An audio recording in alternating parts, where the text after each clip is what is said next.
godine, dakako u Zagrebu prilikom nastupa No Means No u OTV domu.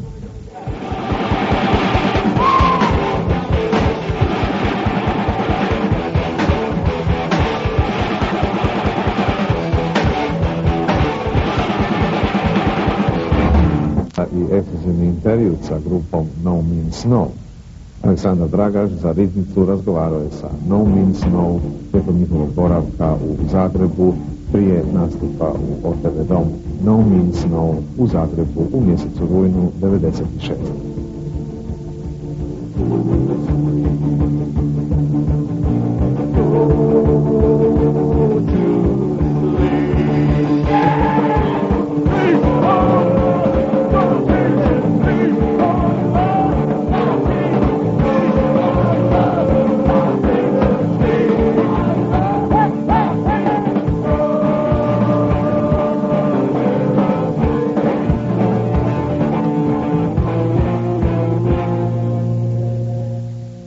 So this is your second time in Zagreb.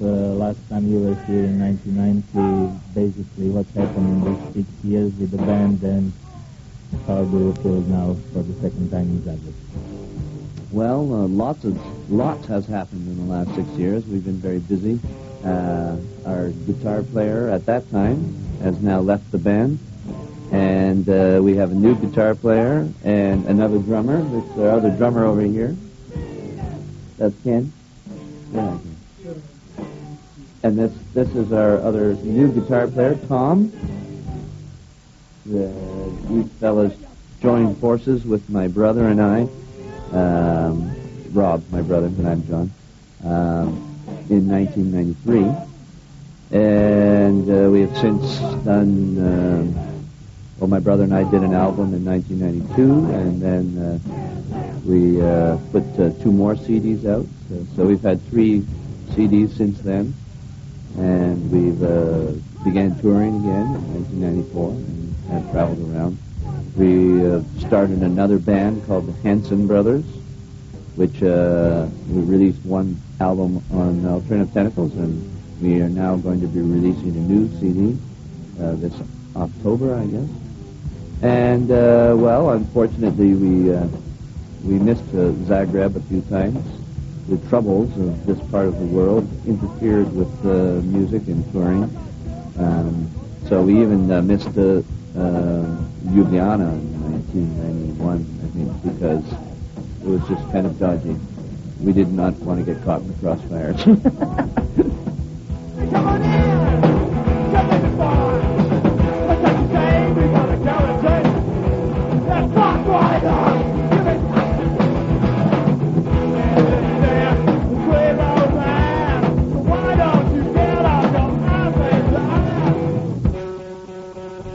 Last time when I spoke to your brother, as I told you, it was 7 years ago, kind of hardcore punk was really not maybe so popular, but really hot in that time, and basically lots of things changes, and now we have really popular pop punk bands, kind of Offspring and Green Day. Does that popularity and alternative rock becoming kind of new mainstream in USA have some effect on you, not maybe on your music, but on your status as a band in Canada and in USA, mostly you're playing that there? Well, I think Nirvana, when they released their Nevermind record, and it was so huge that it really opened up, at least in the United States and Canada, it opened up the doors to a lot of punk rock type bands, you know, that nightclubs and music venues were more open to booking that type of band because it was obviously more popular. But as far as affecting us, I don't think it really has affected us too much because we've never really been part of any specific genre of music or music fads or styles, or you know styles come and go, but we still do what we've always done, and our audience, I think, comes out just to see us play, you know, not because we're the next great punk band hardcore band or whatever. Generally, you can agree that now, after this commercial breakthrough of Nirvana and the so-called punk rock bands, kind of Green Day and Offspring, it's a little bit better in USA, or do you agree with the opinion of Maximum Rock and Roll that it's more damage done than... It's no different than it ever was. It's just there is a new product in the package. You know what I'm saying? In the music business, it's always been the same, and it always will be the same. And there is that, aspect of music, which is a business, and it's a commodity, a product which you produce and market, and you have all sorts of people who are paid far too much money to analyze it. And now the fashion is punk rock. You know what I mean? It's been smoldering for many years, a wonderful form of music and lots of great bands that went unrecognized until somebody went, oh, wait a minute, Bad Religion is selling 100,000 records every time they throw one out. Why aren't we getting our piece of the pie, And they just got smart. Well, they got smart, They realized that there's lots of people like this music. And so in a sense that's what I mean, that it's not really much of an alternative anymore.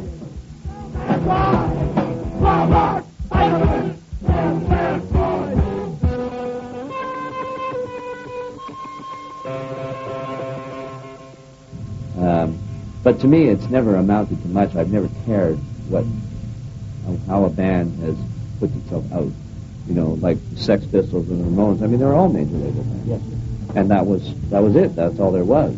I mean, Alternative Tentacles came along and really changed a lot of that. And the whole idea of politics behind your music and a political approach to music and a political approach to producing music and distributing music. And that was really more a product of the 80s and not really a product of punk rock music. I think that was an attitude that was developed around the music.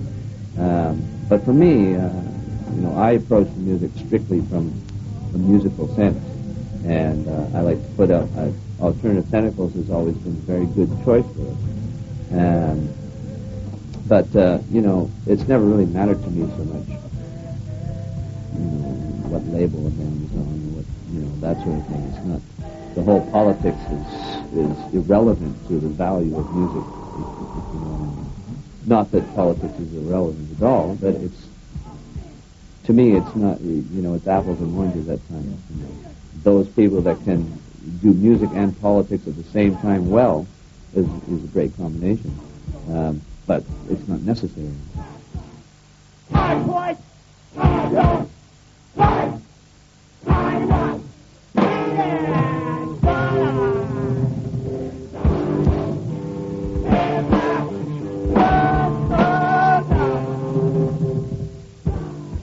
So you were so open-minded band music-wise, and you were constantly pushing borders, mixing jazz and funk and so on. So maybe you were even too avant-garde for the kind of listener that is the usual one in USA who can maybe dig Green Day or Offspring, but maybe you were too hard for them. Yeah, we're not the type of band that could ever be a real commercial success, yeah. I don't think.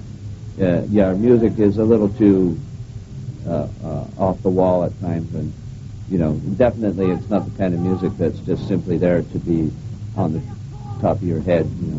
It's a bit more demanding, a little harder to listen to. I mean, some of our songs are quite straightforward, but yeah, it's definitely the kind of music that is more for people who are interested in something more than just what's on the radio.